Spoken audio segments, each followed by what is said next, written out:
I had touched very briefly upon the subject of direct targeting.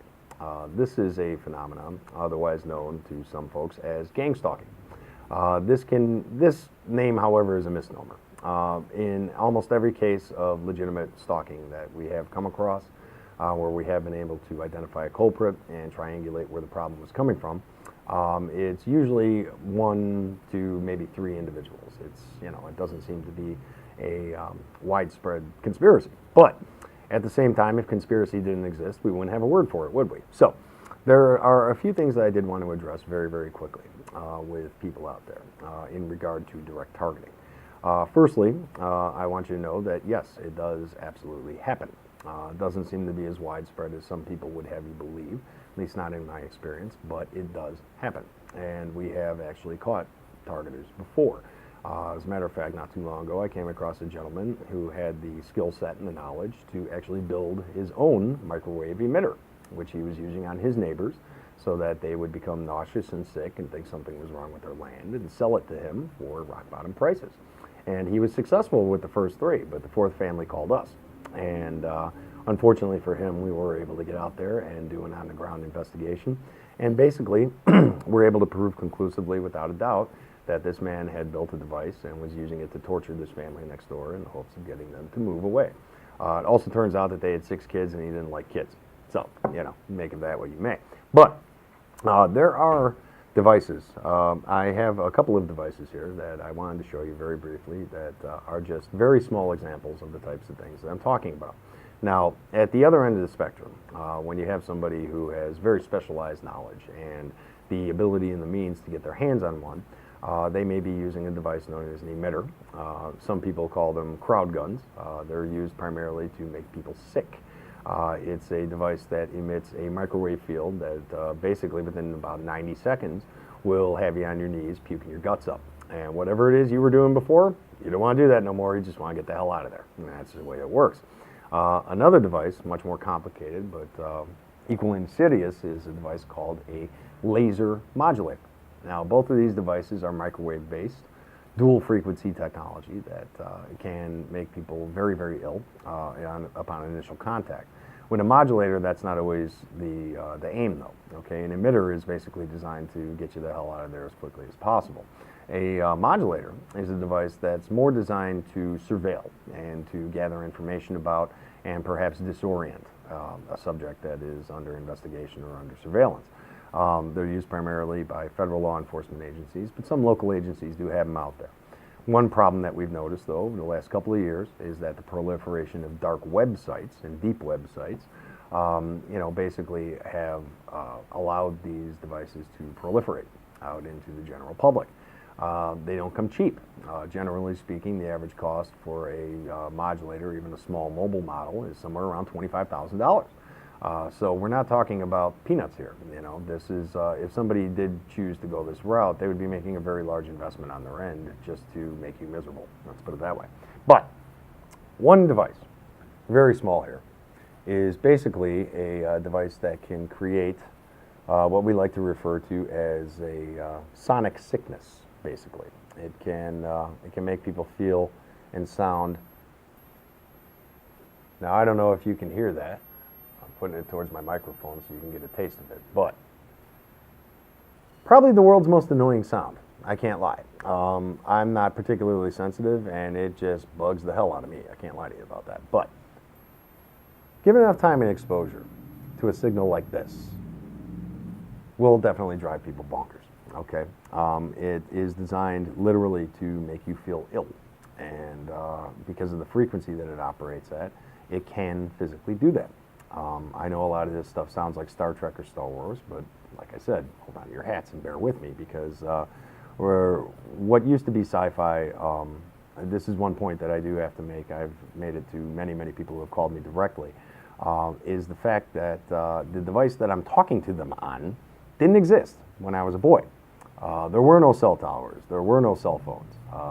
Back when I was a kid, and I'm probably dating myself here, but back when I was a kid, you were important if you had a car phone, which was a phone that was on top of a gigantic battery that went in the car with them, and they could receive phone calls on it. Now these things were hilarious because that meant you were a very important person back in the 80s, okay, or the late 70s. That's when they first showed up, at least that I remember. But I will say this. Just because something doesn't exist yet doesn't mean it doesn't have the capability to be reality one day. The fact that we have Wi-Fi systems, the fact that we can send data through the air, like so much oxygen, the fact that we have cell phone towers and cell phone systems and satellite communication and all these things. I mean, none of these existed when I was a kid.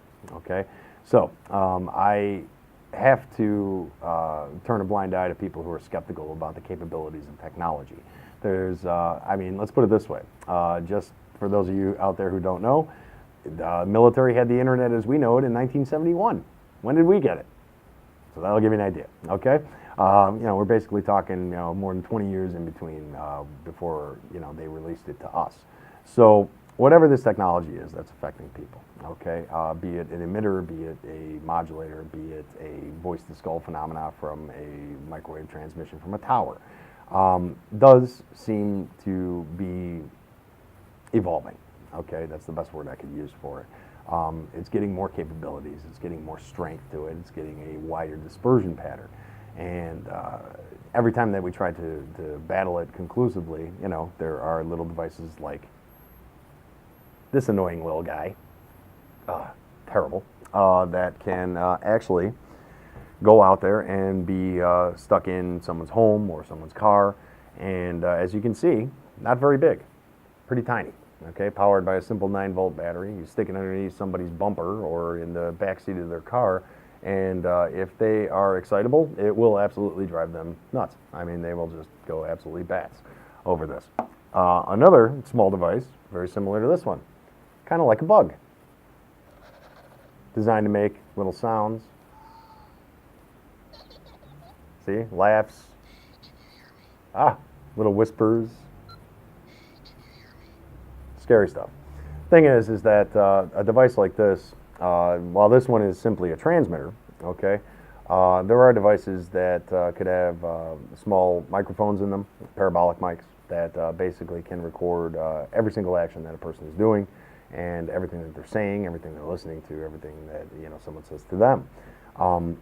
These are the realities of the times, and unfortunately they do go hand in hand with a harasser who has done their homework. Another device that's been very commonly used in some of the harassment cases that we've been called to investigate and have subsequently solved, thankfully, involved one of these. Now, this is what's known as a cellular frequency jammer. Okay, very, very popular with employers in the years prior to 2015, when they were declared to be illegal to be sold to the general public here in Illinois. Some states you can buy them, some states you can't. But we unfortunately are no longer able to sell them.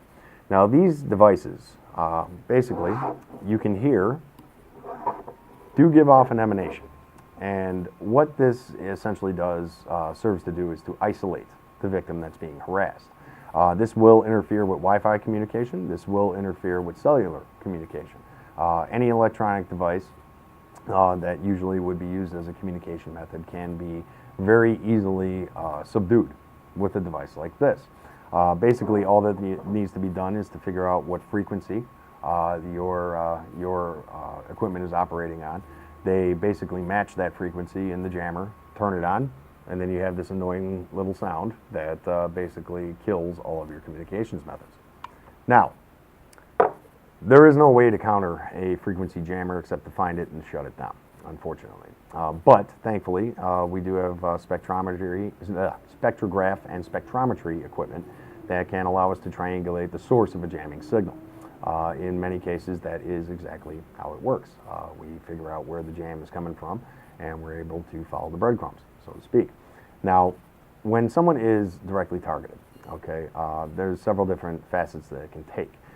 It can be by hacking their their email accounts or their cell phone accounts. We've also had more cases where the stalking was much more physical, where people were literally being followed, where they may have been, had people creeping around on their property or even coming into their home while they weren't there. That can be a pretty harrowing experience for anybody, especially if the client happens to be like an old lady who lives in the middle of Missouri where there aren't a whole lot of people and she's terrified. So it can be hard to put people at ease about these sorts of things. But there are ways to trace them. There are ways to counteract them. The usual way is with what's commonly known in common parlance as a bug sweep. It's what we call a technical surveillance countermeasure sweep. We do them all over the country, primarily for corporate clients, but also for private individuals.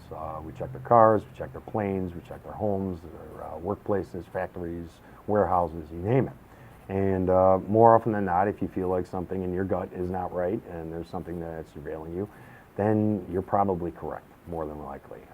I've found that paranoia can be a very useful tool if you feel like people are watching you, because it usually gives you the right gut feeling, that's for sure. Now, as far as counteracting these problems, I mentioned the bug sweep. This would be the primary component of any sweep that I would do. It's known as a Latinx triple axis radio frequency meter. Basically, it scans radio frequencies coming in from 3 different directions. It's one of the ways on a physical investigation that I am actually able to triangulate the source of a signal and to discern by its frequency pattern just what kind of signal it is. Now, as I mentioned, sometimes you see electromagnetic signals, sometimes you see cellular signals. There can be Wi-Fi, Bluetooth, satellite, you name it. There's a lot of different things that can interfere with it, especially in today's world. So the important thing when you're doing a bug sweep is to turn off any microwave technology you might have, any smart devices, any Wi-Fi operated devices. We do also sell equipment such as this for folks who can't afford for us to come out and do it, or just don't have the time, who may have some technical knowledge about it, but they don't have the equipment to do so.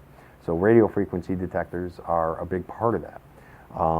That basically helps us to identify what you're dealing with.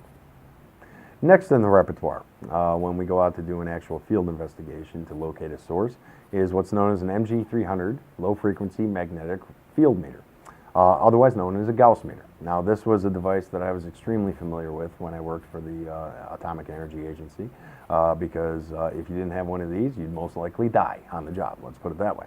But this is a device that will allow us to determine if there is an electromagnetic field or a geomagnetic anomaly field that basically could be affecting someone. Now, generally, you don't get voice-to-skull phenomena with those two issues, but you do get a lot of physical problems. The lack of sleep is a common factor, change in eating habits, change of personality. It affects you in very much the same way, except you don't seem to hear voices. That's a good thing, unfortunately. But sadly, sometimes the only way it can be picked up with is a Gauss meter. Basically, it'll tell us what frequency the electromagnetic field is operating at and allow us the best way to counter it. Now, as far as countermeasures go, equipment is always good, don't get me wrong. It will allow you to detect what you're dealing with and to put a rational scientific explanation for what you're feeling. But sometimes you need something that might be a little more direct and physical in order to actually counteract the problem. That's where our website, electronicharassment.net, can come in. We have several different types of materials, several different types of garments that actually have been extremely effective for hundreds of people just since the time that I've been here in helping to block these anomalies and block these dispersions while you are out and about, while you're at work, while you're going to pick up your kids from school, while you're out in your car. Because for a lot of people, it's an ever-present phenomenon. It doesn't just happen in their home. Now, basically, we can use the devices to secure the home, but mobility has always been a problem. Mobility is, basically when you're going to and fro and, the average course of your day, but you're still experiencing all of this. Sometimes a shielded cap will do the trick. Sometimes aluminumized mylar is what's needed to insulate the inside of the car from some of these devices. Or I'm sorry, some of these dispersions, pardon me. And it all basically depends on what it is that you're dealing with in each individual case. I don't have any one-size-fits-all solutions, unfortunately. I just have a few devices that seem to be more effective than others, and I seem to have garments that seem to help people live their day-to-day and get back to some modicum of normal life. We're looking for better things all the time, of course. We're always talking to inventors and engineers and physicists and seeing what they come up with. Now, sometimes you get things that work. A lot of times you don't. The one thing that all of you can basically be rest assured of is that I've actually taken more things off the shelf here since I arrived than I put up here. And the reason for that is because they quite simply did not work. They were not effective. They seem to amplify the problem in some cases, and I don't believe that that's any way to cure the problem for people. I mean, you know, I can get you out something. I mean, of course we're a business. I mean, you know, you realize that we're a private investigation firm, but there are ways to do business where you can actually get somebody what they need the first time around, and that's what I shoot for. You know, when we do this, it's not so much about money as it is about research. For me, to tell you the truth, this is something that I want to get answers to. Now, I've managed to get a few over the last few years, but I think I'm going to need at least another 10 before I can even start to figure out who it is that is coordinating this. Now, there have been a lot of theories out there about you know, what we do about it in the future. How do we move forward from this stuff? That's a good question. I will tell you this. From everything that I have learned about whoever is running this program, basically, it probably started out military, but I don't think that's where it is now. More than likely, it may have a military minder, you know, or somebody in the military that these people report to, but I don't think it's a direct government program. I have come across documentation that a lot of towers that are otherwise known during the Cold War as numbers stations. This is something that if those of you out there have never heard of, you should definitely look it up. Basically, number stations were early warning systems in case of attack during the Cold War. During the days of the Soviet Union, there was a lot of paranoia that bombers or ICBMs could be launched and miss our radar net, you know, that basically we wouldn't pick them up until it was too late, and we would be hit before we could retaliate in the event of a first strike. A lot of these number stations were shut down after 1991 with the fall of the Soviet Union. The 90s were a good time. People thought that, you know, basically the world was going to be a better place and authoritarianism was dead. And, you know, unfortunately now in 2017 we see that, you know, it's just cyclical. It just came around again. But the stations themselves are still standing and their equipment remains intact. Now, a lot of these stations have been being bought up by private companies, private consortiums, private think tanks, even hedge funds in a couple of cases, from what I've been able to gather. And that would mean that if they're up and operating and they're not doing UHF or VHF broadcasts, just what are they broadcasting? That's a good question. I think they do have a part to play in this particular experiment that's being conducted. I also think that another part to play, and the reason that we've seen such a high proliferation of people with auditory problems, is that in 2015, the U.S. Navy, a lot of you probably don't know this, but I've seen some declassified documents about it. Prior to 2015, there was a project that the Navy was conducting called Project Seafarer. Now, Seafarer was designed to use ELF communication, extremely low frequency waves. Now, the problem is that ELF waves are harmful to literally almost every single form of known life. It's basically like a gamma ray, okay? And no, gamma rays will not turn you into the Hulk. I worked directly with gamma rays for 5 years, and as far as we know, they are the deadliest thing in the universe, literally. They will kill everything. They will kill animals, plants, you, me. They'll even irradiate the air, infect the water, infect the soil. Nothing can live in them. So, if it's something along those lines, believe me that it would be extremely harmful.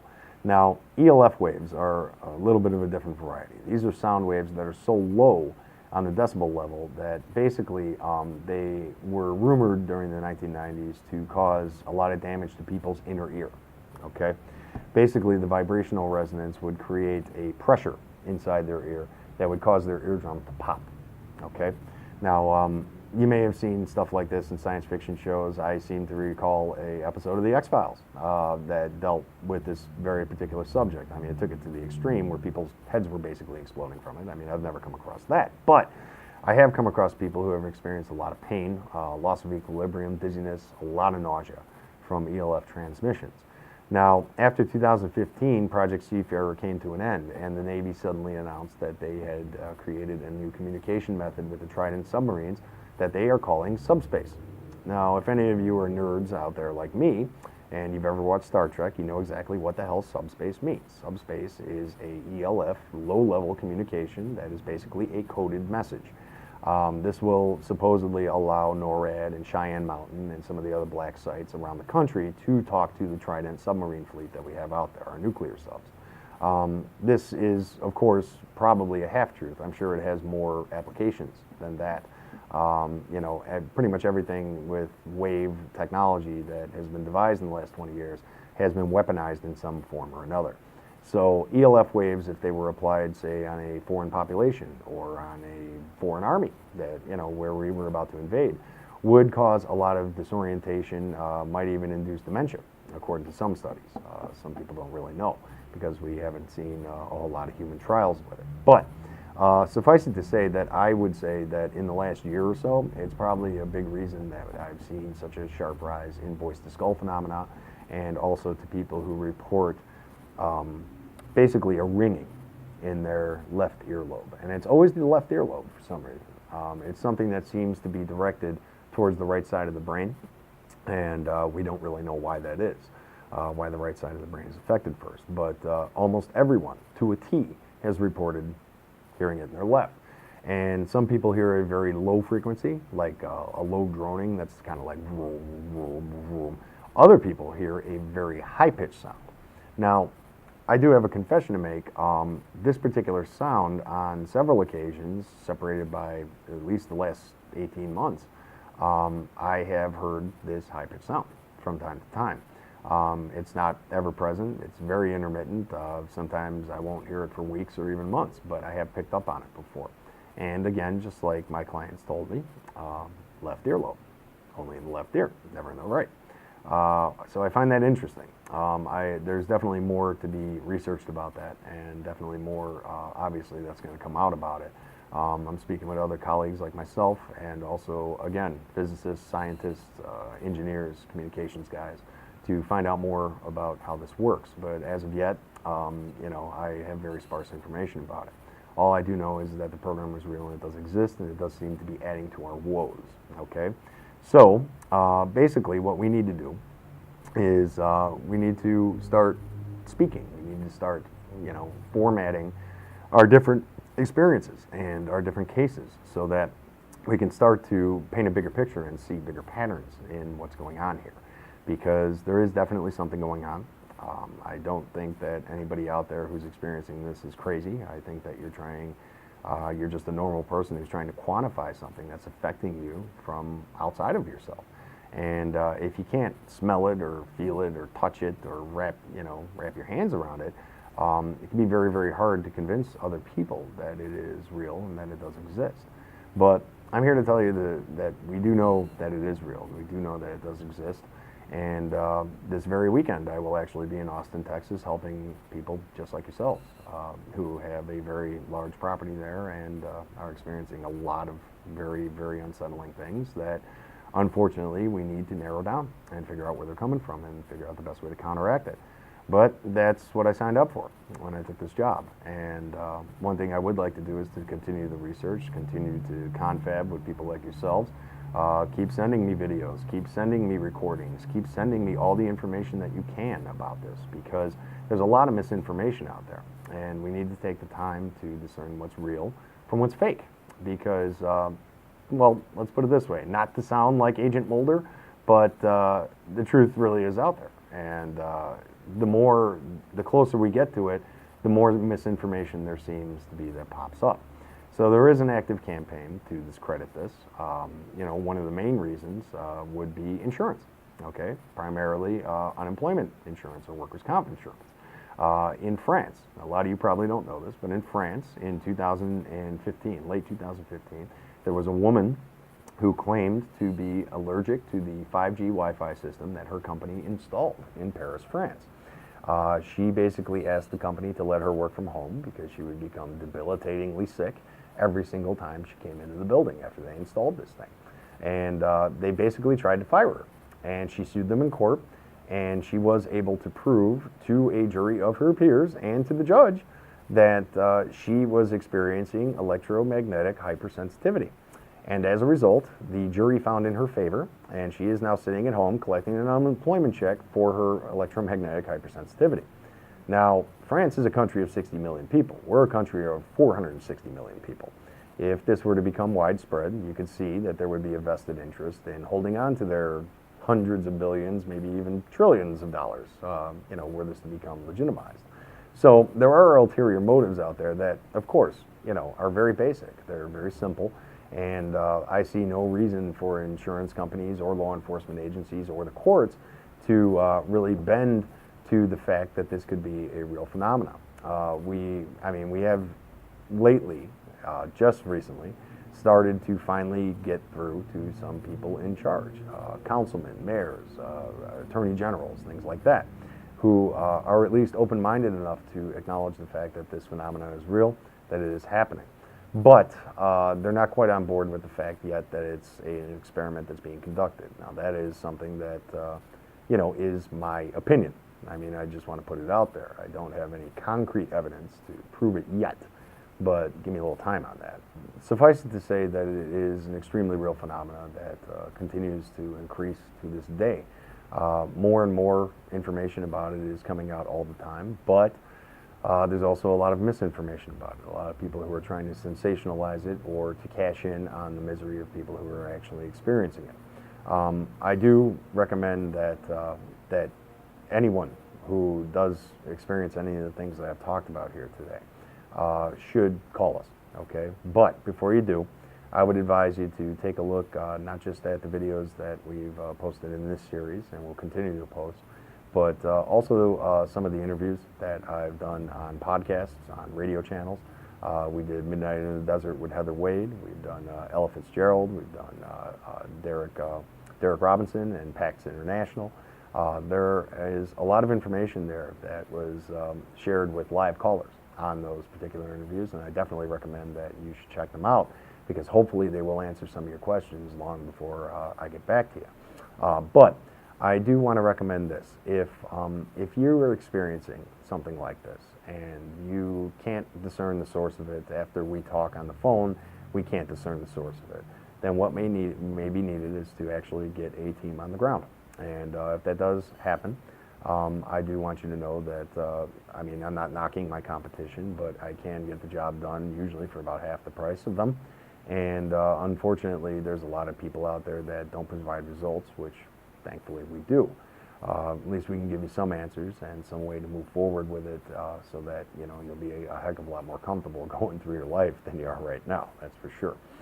So if you do need to contact us, I would be your main point man you'd want to talk to. My name is Ed Leszynski. I'm Investigator badge number 380 for Special Solutions Ltd. in Chicago, Illinois. But I'm also the operations director for the company and for our subsidiary Total Security Group, which is the company that sells all of this equipment that I have talked to you about today. We have more than just detection equipment. We have blocker equipment. We have static jammers. We have radio frequency detectors. We have basically things that will find any camera or any microphone. So if you do feel that you have a stalking situation or that you're being harassed in any way, I do advise you to give us a call. In the meantime, I just wanted to thank you for taking a few minutes to hear me out about this stuff. And if you do have any questions, you guys know where to find me.